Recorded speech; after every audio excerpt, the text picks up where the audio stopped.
Good morning, student.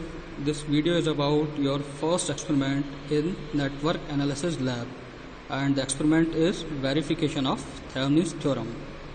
First of all, we have to know the statement of this theorem. This theorem states that any linear active bilateral network from its load terminal can be replaced by a simple network having only one voltage source and one series resistance. This is the basic circuit at which we have to verify the Thevenin's theorem. In this circuit, we have one supply voltage and three resistances R1, R2 and R3 in T shape, and one another resistance which is called load resistance. And this theorem states that this circuit is replaced by this simple circuit having only one voltage source and one series resistance. तो इसके verification के लिए हमें इस circuit से इस circuit तक पहुंचने के लिए कुछ स्टेप्स में काम करना पड़ेगा. तो first of all we have to measure the VTH, Thevenin's equivalent voltage. तो उसके लिए क्या करना पड़ेगा हमें? सबसे फर्स्ट ये जो लोड रेजिस्टेंस है, इस लोड रेजिस्टेंस को हम इस सर्किट से रिमूव कर देंगे. इस लोड रेजिस्टेंस को रिमूव करने के बाद हमें यहाँ इस सर्किट पर दो ओपन टर्मिनल मिल जाएंगे, A एंड B. अब हमें क्या करना है? इस ओपन टर्मिनल A और B के अक्रॉस वोल्टेज मेजर करना है, and that is the value of VTH.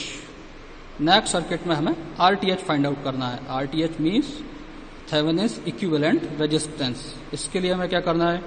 First जो हमारा बेसिक सर्किट है उस पर हमने जो सप्लाई वोल्टेज कनेक्ट किया है उस सप्लाई वोल्टेज को हम शॉर्ट कर देंगे. रिमेनिंग सर्किट हमारा सेम रहेगा. और उसके बाद A to B, from A to B इस डायरेक्शन में हमें इस सर्किट का इक्विवेलेंट रेजिस्टेंस कैलकुलेट कर लेना है या मेजर कर लेना है, and that is the value of RTH. And finally equivalent resistance में VTH और RTH कनेक्ट कर देंगे और लोड रेजिस्टेंस के अक्रॉस जो करंट है उसकी वैल्यू को मेजर कर लेंगे. उसकी वैल्यू को मेजर करने के लिए एक सिंपल फार्मूला हमें फॉलो करना पड़ेगा. I dash equals to VTH divided by RTH plus RL. इस फार्मूले के थ्रू हम इस लोड रेजिस्टेंस के अक्रॉस जो करंट फ्लो हो रहा है वो मेजर कर लेंगे. और फाइनली ये जो हमारा बेसिक सर्किट है इसमें लोड रेजिस्टेंस के अक्रॉस जो करंट फ्लो हो रहा है और उसके इक्विवेलेंट सर्किट में जो करंट फ्लो हो रहा है उस करंट को मेजर कर लेंगे और दोनों करंट का हम कंपेयर करेंगे. If both currents are equal then this theorem is verified. In my next video, I will show you the practical demonstration of this theorem. Thank you.